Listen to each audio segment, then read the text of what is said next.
Senhoras e senhores, esse vídeo hoje começa com uma boa e uma má notícia. A boa notícia é que o Liverpool não perdeu essa semana. A má notícia é que não jogou, então não tem conteúdo, não tem live pós-jogo. Então hoje nós iremos fazer reacts de quem tá falando pelo Liverpool nas mídias digitais afora. Vem comigo depois da vinheta. Sejam todos muito bem-vindos mais uma vez, senhoras e senhores, à Rádio Liverpool Brasil. Meu nome é Marco Antônio Rigotti, eu falo de Faro, no sul de Portugal. E hoje eu separei 4 conteúdos recentes aqui, 3 no TikTok e 1 no YouTube, em idioma português, brasileiros e portugueses, falando sobre o Liverpool, dando pitaco sobre o Liverpool. E como eu tô aqui basicamente para dar pitaco, eu vou reagir a esses vídeos, vou dar os meus comentários, o que eu acho. Porque assim, uma coisa é a gente que é torcedor do Liverpool e sofre e acompanha o Liverpool no dia a dia e tem uma visão até enviesada de alguns jogadores, de algumas situações, e outra coisa é quem assiste de fora, com uma visão diferente, com interesses diferentes, então eles podem ter perspectivas bem contrastantes com as nossas. Isto posto, vamos analisar esse pessoal que anda falando do Liverpool, vamos dar o nosso palpite, o que a gente concorda, o que a gente discorda. Antes de mais nada, eu peço para vocês que estão chegando agora, considerar se inscrever no canal, deixar o like no vídeo para ajudar a gente no engajamento, e deixar seus comentários aqui também sobre os vídeos, o que você concorda comigo, o que você concorda com os criadores de conteúdo que serão homenageados aqui. Isto posto,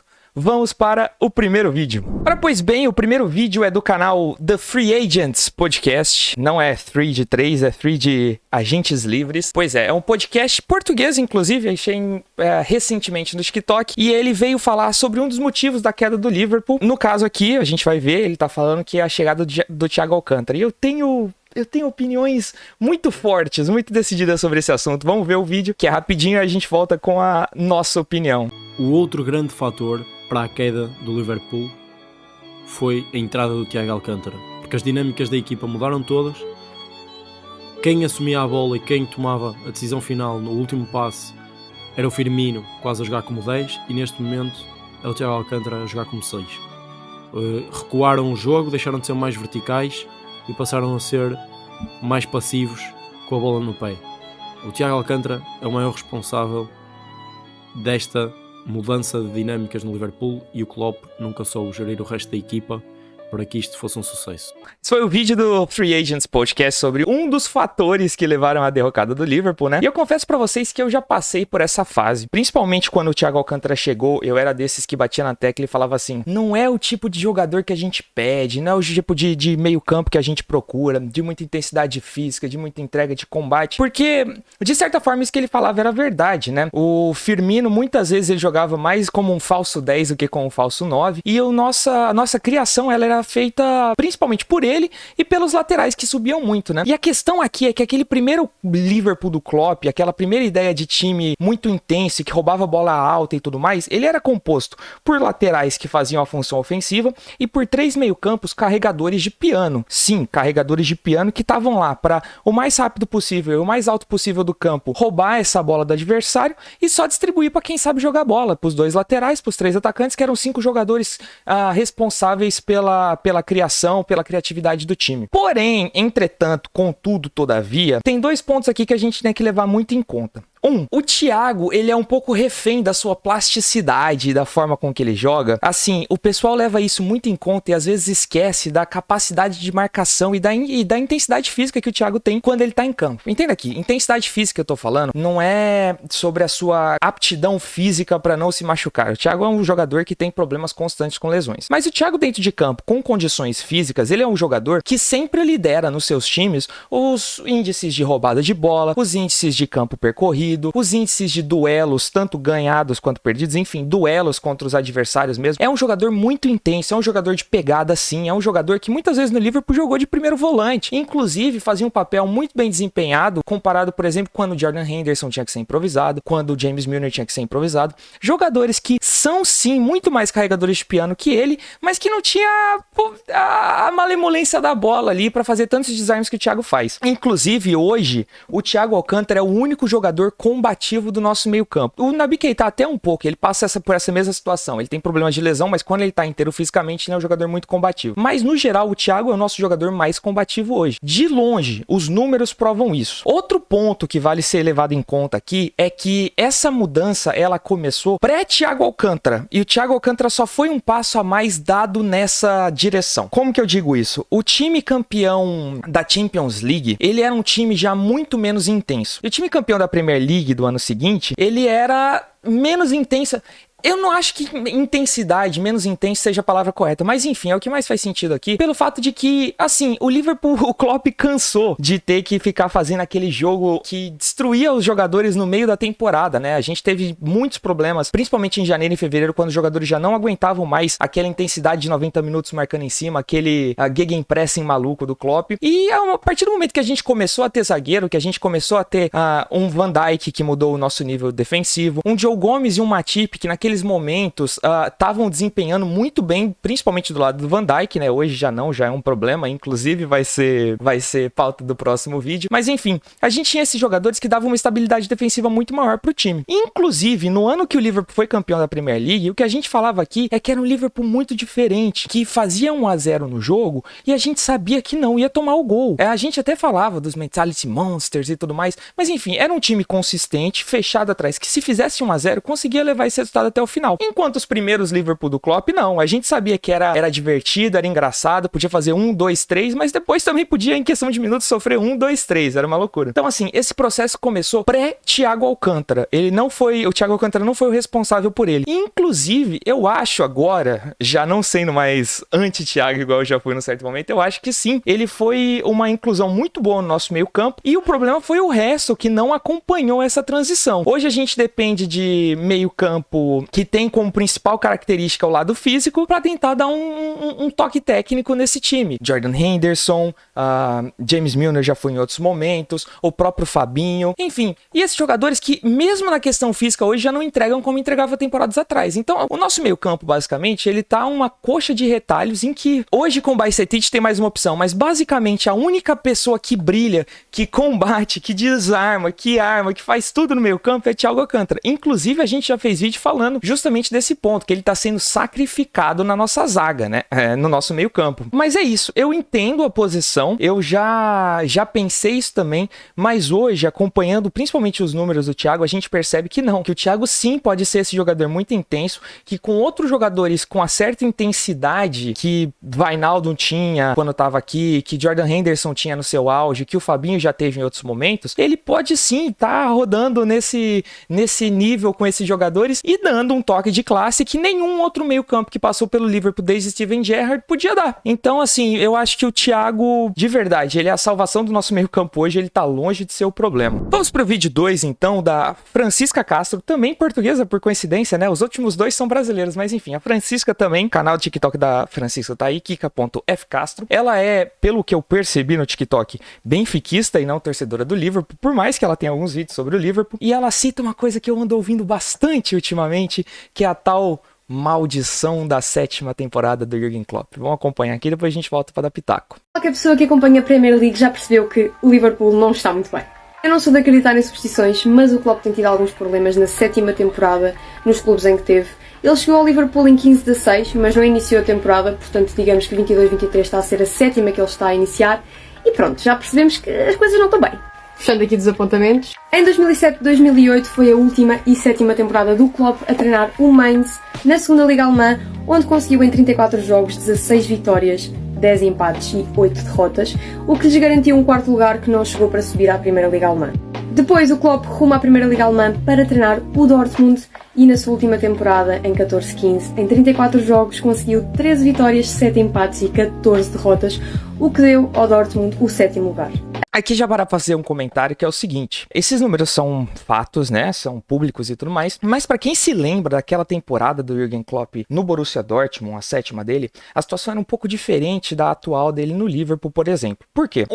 Muitos jogos o Borussia Dortmund deu azar. Eu assisti muitos jogos, inclusive inteiros depois para analisar essa situação, e a verdade é que o Borussia produzia mais, o Borussia jogava bem, o Borussia tinha mais expected goals, tudo, mas a bola não entrava. Não é uma condição igual hoje, por exemplo, do Liverpool, porque a gente vira e fala assim, o Liverpool não está jogando nada, o Liverpool está um catado, o Liverpool não tem meio campo, o Liverpool perdeu por responsabilidade puramente do Liverpool. Não, lá a bola não entrava. Esse é um ponto. E o segundo ponto é o seguinte, aquela temporada começou muito má, inclusive com o Borussia Dortmund na zona do rebaixamento por um tempo, quase virou pro segundo turno ainda na zona do rebaixamento, mas no segundo turno, quando o Klopp saiu, já teve um momento muito melhor. O segundo turno já foi muito mais encaixado. Foi numa temporada, inclusive, que parece, em números assim, o Liverpool acabou muito melhor, mas enfim, aquela temporada das lesões, em que o Liverpool perdeu o Van Dijk, em que o Liverpool perdeu muitos jogadores há 2 temporadas atrás, e acabou tendo um começo barra meio de campeonato muito fraco, mas que o final foi muito bom nas últimas 11, 12 partidas. Inclusive, o Liverpool terminou em terceiro aquele ano, né?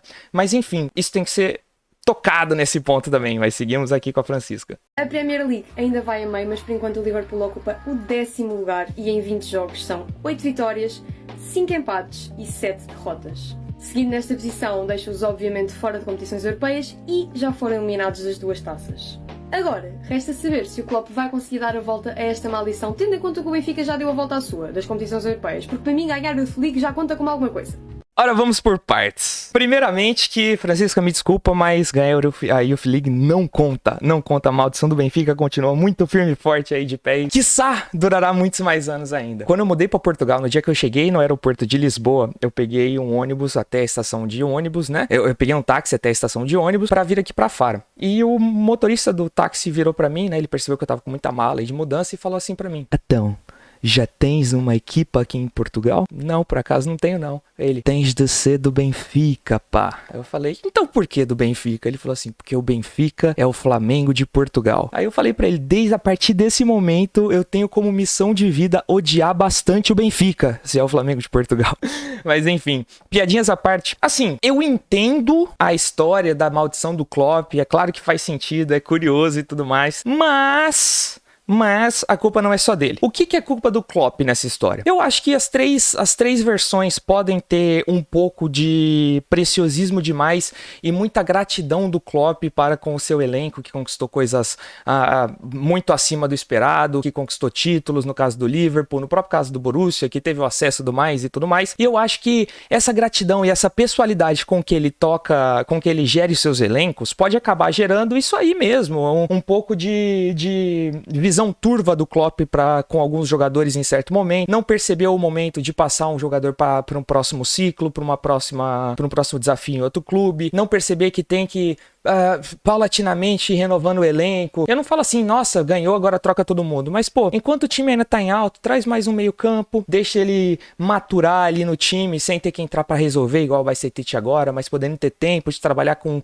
um ambiente bom, um time bom, até que na hora que chegasse uma situação dessa, a gente tivesse opções, por exemplo. E eu acho que essa renovação não foi feita na velocidade que devia ser feita, mas isso não é só responsabilidade do Klopp. O próprio Klopp algumas vezes já bateu na tecla nas coletivas de imprensa, falando que se ele tivesse um pouco mais de maleabilidade financeira por parte do clube, ele gostaria de ter feito alguns testes a mais, de arriscado um pouco mais, ter trago alguns mais jovens, enfim. Ele tem, obviamente, eu acho que sim, o Klopp, depois de tudo que ganhou, se fizesse muita questão e tivesse plena convicção de que essa renovação devia ter começado, já teria começado. Eu acho que também teve muita pressão por parte do próprio time para que isso não fosse feito. Isto posto, a única coisa que eu espero que não seja igual é o fim da história da crise dos 7 anos dos últimos 2 clubes. Que o Klopp termine essa temporada, que termine em 10º, que termine em 15º, não há problema. Que na temporada que vem o Klopp continue no Liverpool. Porque se a gente pegar as próprias palavras já famosas aqui nesse canal do presidente do Borussia Dortmund, ele diz: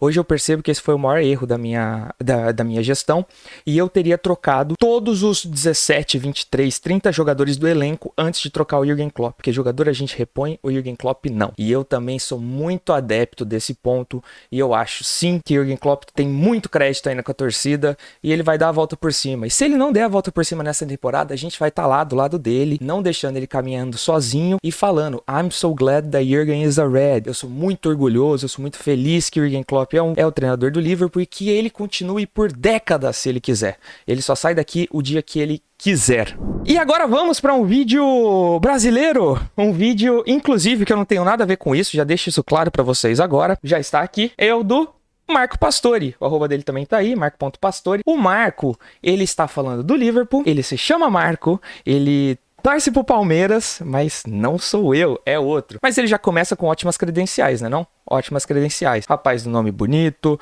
um rapaz que tem bom gosto futebolístico. Esse vídeo é um pouquinho maior, eu acho que eu vou pausando mais vezes durante o vídeo dessa vez para dar os meus palpitecos sobre o que ele fala. Eu confesso que eu comecei a ver esse vídeo, ainda não vi inteiro, eu guardei pra ver na live. Eu fui muito marcado nesse vídeo no TikTok, devo ter tido assim umas... Eu não falo centenas, mas dezenas, talvez umas 40, 50 marcações pra eu comentar sobre esse vídeo. Então estará aqui os meus comentários sobre os pitacos de Marco Pastore sobre o Liverpool. Deixando claro também que na bio do Marco Pastore deixa claro lá que ele não é torcedor do Liverpool, hein? Ele é palmeirense, como a gente falou, mas ele torce para o Newcastle na Inglaterra. Vamos ver o que o Marco tem para falar sobre a crise do Liverpool. Cara, eu acho que uma das coisas mais notáveis no futebol europeu hoje é que o Liverpool enfrenta graves problemas. Eles são alguns jogadores que estão fazendo temporadas muito abaixo. Eles já estão mostrando que já deveria sair. E o Lopetegui veio com uma estratégia de sempre pressionar a saída de bola do... Isso aí é verdade. O Lopetegui fez, mas não assim. Eu só queria deixar claro aqui que eu não acho que isso tenha sido, nossa, o grande mérito do Lopetegui. O Lopetegui só fez o que todo mundo está fazendo contra o Liverpool, está funcionando. Aperta, abafa o meio campo. Quando a gente achou agora um meio campo um pouquinho mais físico, que entregou um pouquinho mais... Obviamente não tinha entrosamento, o menino que subiu da base agora, um Keita que joga 15 partidas por temporada, o Thiago ali tendo que se sacrificar, enfim. Chegou um meio campo muito mais arrumado do que o nosso e nos engoliu. Quando não foi no físico, foi na técnica. Mas enfim, siga por favor, Marco. O Liverpool, que é um time hoje muito fragilizado, porque resultou em vários erros, e deixou muito nítido o grande problema do Liverpool no seu time. Vários erros. ênfase no vários erros. Isso não é de hoje, isso não é do jogo contra o Wolves. Inclusive, esse é um ponto que comprova que sim, o Alisson está sendo o principal jogador do Liverpool nessa temporada. Não fosse o Alisson, a nossa situação era muito pior. Muito pior, e vocês sabem disso. Tem muita gente que é anti, que dá pitaco sem saber o que tá falando, que nunca acompanhou um jogo, que inclusive acha que o Alisson falhou contra a Croácia, que uma bola que é desviada dentro da área tem que ser defendida, enfim. Esse povo aí é só querendo ser anti, arrumando problema aí, arrumando justificativa pro injustificável, e a culpa cai no Alisson, cara. Que bom que esse papo de maluco não chega no Liverpool. A torcida do Liverpool, tanto aqui no Brasil quanto fora, enfim, não tem esse ranço do Alisson, não acha que o Alisson é o problema, muito pelo contrário, o Alisson anda sendo a nossa solução ultimamente, hein? E principalmente no meio campo. Henderson, Oxlade-Chamberlain, Naby Keita, Milner são jogadores que precisam ir embora. Sim. Eu acho assim, o Henderson, por exemplo, se ele entende que a posição dele como titular incontestável do Liverpool já não existe mais e que ele hoje tem uma função importante de liderança no time, por exemplo, não só dentro de campo, e aceite ser parte da rotação do time, ele cabe ainda, ele pode ficar, ele pode vir a ser muito importante em muitas áreas, ele é um líder nato. Mas hoje o Henderson como titular e uma das 3 primeiras opções do Liverpool no meio campo, na hora que sai a escalação, não existe essa versão mais. O Henderson sempre foi uma pessoa que liderou pelo exemplo, que fez com que o físico dele, com que a entrega em campo dele superasse as limitações técnicas dele, e quando o físico não entrega mais, não tem o lado técnico para entregar. E aí? Como faz? Curtis Jones seria ideal em empréstimo. Joe Gomes... A questão do Curtis Jones é complicada porque, assim, vale um empréstimo a essa altura do campeonato? Não é mais um menino de 19, 20 anos subindo, né? O Curtis Jones já fez 22. O Curtis Jones, ele tinha um teto muito alto, sim, ele subiu muito bem. A questão é que, muito também por causa das lesões e tal, mas enfim, nos últimos 3, 4 anos não houve um desenvolvimento do Curtis Jones. Você não olha o Curtis Jones de 3 temporadas atrás e fala assim, nossa, ele melhorou muito, hoje ele é um jogador muito mais completo. Não, ele estagnou. Aproveita que há uma... a hiperinflação do mercado inglês pela própria vaga do homegrown e tudo mais, e vende ele, ou mantém por causa da vaga do homegrown e acha que vai ser necessário, ele já é maior de 21, ele conta como um desses jogadores formados na Inglaterra, formados no clube, que é importante na hora da inscrição do elenco. Joel Matip não dão mais. Não dão mais. A gente já falou aqui, já entregaram, em outros momentos já entregaram, principalmente do lado do Van Dijk, e verdade seja dita, num Liverpool encaixado, até eu, até você, até o nosso amigo Marco, jogaria muita bola do lado do Van Dijk e não entregaria a paçoca. Hoje os dois, tendo que pelo menos um deles fazer um papel de ator principal e não só de coadjuvante do lado de um de uma muralha que é o Van Dijk, nenhum dos dois está entregando, por motivos diferentes. O Joe Gomes tem um pouco dessa questão do Curtis Jones também, né, que não desenvolveu como a gente esperava, e o Matip, ele tá chegando na altura dele. O Matip é um jogador, assim, dos maiores custos-benefícios da história do Liverpool, veio de graça, entregou muito. O autor do próximo vídeo, inclusive, bate na tecla de que na Champions League 2019 o Matip jogou mais do que o Van Dijk, mas o momento dele chegou, é agradecer e seguir para outra aventura. Provou muito isso no jogo contra o Wolves. Um jogador que a cara... Só um detalhe, esse gol que o Matip fez contra foi o menor dos problemas do Matip nesse jogo, ok? Ele tentou fazer a cobertura, a bola desviou nele e entrou. Eu acho que, assim, de todos os erros dele, esse foi o menor problema, ok? Seguimos para os nomes da possível reformulação do Marco Pastore. Vamos ver se ele sai um pouco do comum, hein? Porque a gente sabe que tem 3, 4, 5 nomes ali que são só eles que vêm nas respostas, nos comentários dos vídeos no YouTube, no TikTok, enfim. Jürgen Klopp, Kevin Danso do Lens. É o melhor zagueiro da Ligue 1 hoje e o pilar defensivo do Lens, que é a melhor defesa da Ligue 1. Tem um ótimo desempenho com a bola nos pés, não deu certo quando vestiu a camisa do Southampton, mas é um cara que eu acredito que agregaria muito pro Liverpool no banco. Como zagueiros canhotos, Gosto. Eu acho que, assim, é um Konaté com menos lesão. A questão é que o Konaté, o ano inteiro, ele já entregou em grandes palcos, como na Champions do ano passado, como na Copa do Mundo desse ano. Ele já foi bem nesses palcos. O Lença, quando deu o salto, por exemplo, um Southampton, ele não entregou o que se esperava. Mas eu acho que com 24 anos, ele ainda pode vir a entregar, poderia ser uma contratação de um valor e um risco um pouco menor, e seria uma opção justa, já que a gente vai ter que fazer uma reformulação até certo ponto na nossa zaga também, seria um bom nome, que aceitaria vir, por exemplo, no começo para ser reserva, que tem características do Konaté, porém machucando menos, que tem um bom saída de jogo, né, condição física muito avantajada e tudo mais. Eu acho que sim, seria um bom nome. Gostei da primeira indicação do Marco. Pelo lado esquerdo eu cito Devin do Wolfsburg, pode atuar como lateral esquerdo, e Ranko do Feyenoord, que também são jogadores de baixa idade e podem render muito no esquema do Klopp. Vale ressaltar que eu tô indo atrás de jogadores low profile, que é algo que o Liverpool gosta. Correto mais uma vez, o nosso amigo Marco, correto mais uma vez, ficar aqui, eu acho que o máximo assim que o Liverpool conseguiria chegar de ousadia é um Gvardiol, por exemplo, e mais pela questão dele estar muito disposto a jogar no Liverpool, podendo inclusive abrir mão de salários tão astronômicos quanto outros nomes que estão high profile no momento, né, ele é torcedor do Liverpool, ele fica se flertando com o Liverpool em alguns momentos, mas sim, a grande questão é que eu acho assim, o Danso seria um ótimo nome, e o outro, eu não sei se precisaria nesse momento, por exemplo, nessa altura, vir 2 zagueiros de alto nível já. Vamos falar que a gente libere um dos dois, Joe Gomes ou Joel Matip. A gente tem Van Dijk e Konaté, nós teríamos um Danso, por exemplo, e esses outros 2 nomes, eu acho que principalmente no primeiro momento, eu não sei quanto agregaria. Para ser quarta opção, ok, se fosse muito barato sim, mas não são jogadores que teriam um custo muito baixo ainda que low profile para a posição. Eu acho que com o Liverpool tendo que fazer uma reformulação forte no meio campo, além de um zagueiro e talvez um lateral direito reserva também, não seria o primeiro ponto de... a primeira prioridade do Liverpool gastar com 2 zagueiros no momento. E lateral esquerda a gente está muito bem servido, tanto com o Andy Robertson quanto com o Tsimikas. Eu acho que de todas as posições defensivas do Liverpool é o que tem a melhor reposição. De primeiro volante vindo de mim não podia ser outro. Eu acho que Sofiane Rabat seria uma opção espetacular para o Liverpool de primeiro volante para disputar a posição com o Fabinho. Tem 26 anos, muita lenha para queimar ainda e uma noção defensiva absurda como 5. Uma opção como um segundo.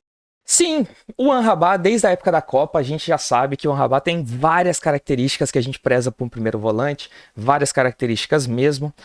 Eu acho que ele tá num momento melhor do que o Fabinho, ele tá num momento físico melhor do que o Fabinho, porém, a questão é que o Amrabat não quer vir para o Liverpool. O Amrabat, ele tem uma preferência em jogar na Liga Espanhola, ele quer ir para o Atlético de Madrid, que demonstrou interesse, ele quer ir para o Barcelona, que também demonstrou interesse, e ele não está interessado em vir para a Inglaterra, muito menos para o Liverpool, para Liverpool.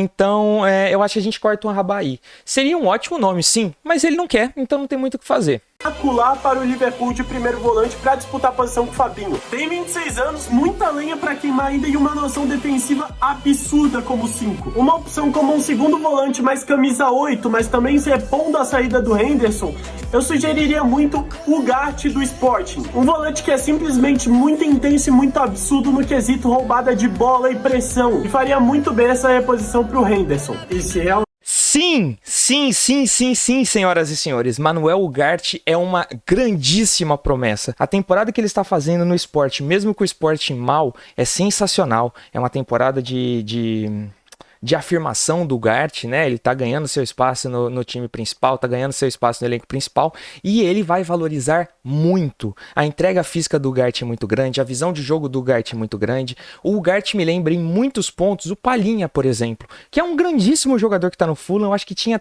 todos os pontos, já que ele já passou de primeiro e segundo volante, eu vou citar o Palhinha. Eu gosto muito do Palhinha, acho que ele já está muito valorizado e o Ugarte tem tudo para fazer o mesmo percurso. Agora... Vamos ver se o Liverpool vai ter a visão de contratar antes dele estar valendo 80 milhões de novo. E esse último nome, eu não sei ainda quem ele está escrevendo, mas eu já deixo bem claro que a gente foi de low profile até agora, mas só há um nome para estar nesse espaço. O primeiro nome dele é Jude, o último nome dele é Bellingham. Realmente querem resolver o problema no meio campo do Liverpool. Jude Bellingham é a solução óbvia. Sim! Com certeza é um cara que tem a cara de Jürgen Klopp, a cara desse meio campo do Liverpool. Intensidade, marcação, velocidade, categoria, técnica, tudo isso a gente vê no meio campo. E ainda é lindo. Não, mas sério, tipo assim, o cara foi feito pra isso. Ele quer, ele faz questão. O Liverpool, pelo visto, tá disposto a pagar, independente do valor. Vai finalmente abrir o caixa se ele resolver vir, né? Se ele acertar contrato. Ele é muito amigo de Jordan Henderson, de Trent Alexander-Arnold. Ele é torcedor do Liverpool. O grande ídolo de infância dele é o Gerrard. Ele chama Jude, cara. Ele chama Jude na cidade dos Beatles, sabe? Não tem outro papo. Jude Bellingham foi feito pra jogar no Liverpool e eu espero mesmo que esse seja o grande nome. Eu já estou ansioso para comprar a camisa de Jude Bellingham pelo Liverpool. Atuar tanto como um camisa 8, como um camisa 10 ou como um camisa 7 que já atuou aberto pela esquerda. Mas se for lá, o time não é barato. Então o Jordan Henry, dono do Liverpool, realmente vai ter que tirar o dinheiro do bolso e investir nele. Ele falou Jordan? Ou eu tô errado? Eu posso estar errado, mas ele falou Jordan, não falou? Mas se for lá, o time não é barato. Então o Jordan Henry, dono... Ele falou Jordan. O Henry, ok, é Henry porque ele é americano, ele não é inglês, não é francês. Mas ele falou Jordan. Marcos, você falou Jordan, hein? Enfim, John Henry, esse velho safado da lancha aí, que adora comprar iate com o dinheiro do Liverpool e renovar com jogador de beisebol, mas não gasta dinheiro com a porra do time de futebol. Incrível. O do Liverpool realmente vai ter que tirar o dinheiro do bolso e investir nesse clube. Ou ele tira o dinheiro do bolso, ou ele vende o time. É pura e simplesmente assim. Acho que a gente já comentou tudo que tinha pra comentar durante o vídeo do Marco. Pausei mais. Os primeiros eu falei um pouco mais no final. O do Marco eu pausei bastante e dei todos os meus palpites. É engraçado, é curioso a gente ver quando as pessoas analisam de fora, né? Pode ter, de certo ponto, assim, se a pessoa não acompanha tanto quanto a gente, elas podem acabar fazendo algumas suposições. Mas pelo outro lado é isso. Eles têm uma perspectiva diferente da nossa. A gente é muito clubista e parcial com alguns jogadores, com algumas posições. A gente acaba sendo um pouco nostálgico e esse pessoal não tem porque ser nostálgico. Gostei muito das três perspectivas, concordei mais com algumas, menos com outras, mas é isso. Principalmente o Lença caberia muito. Eu teria um quarto vídeo pra mostrar aqui, que é o do Nilo, mas vai ficar pra parte 2, porque não cabe, já ficou muito grande esse vídeo. Espero que vocês tenham gostado, se a repercussão for boa, vocês podem ficar à vontade pra chegar no nosso TikTok, que é @livefcbr, o link estará na descrição também, mas enfim. Esse é o mesmo arroba do nosso Twitter. Se você não segue a gente no Twitter, vai lá, segue a gente e manda o conteúdo que você quer que a gente reaja lá. Se você tem o vídeo de alguém que fala do Liverpool, tanto no TikTok quanto no YouTube, no Instagram, enfim, manda o link pra gente lá e a gente vai reagir na parte 2 caso haja boa aceitação. Se você chegou até aqui no vídeo e ainda não seguiu o canal, não deu like no vídeo, eu peço mais uma vez que você considere. Olha lá, você ficou aqui tantos minutos com a gente, gostou do conteúdo, se entreteu, então segue o canal pra ficar sabendo dos próximos vídeos, dá um like nesse vídeo, deixa um comentário, nem que seja o seu nome ou o nome de um jogador, pra gente engajar isso aqui cada vez mais, chegar em cada vez mais gente, porque no final das contas é isso, vocês são o nosso patrocínio, vocês são quem faz com que a gente tenha cada vez mais visualização. O meu muito obrigado a todos vocês que estão até aqui. O próximo vídeo é sobre o pós-jogo do Everton. Pois é, tem clássico na segunda-feira, não quero nem pensar nisso ainda, mas enfim, estaremos aqui firme e forte, de preferência com uma vitória. Até a próxima aí, Up the Reds!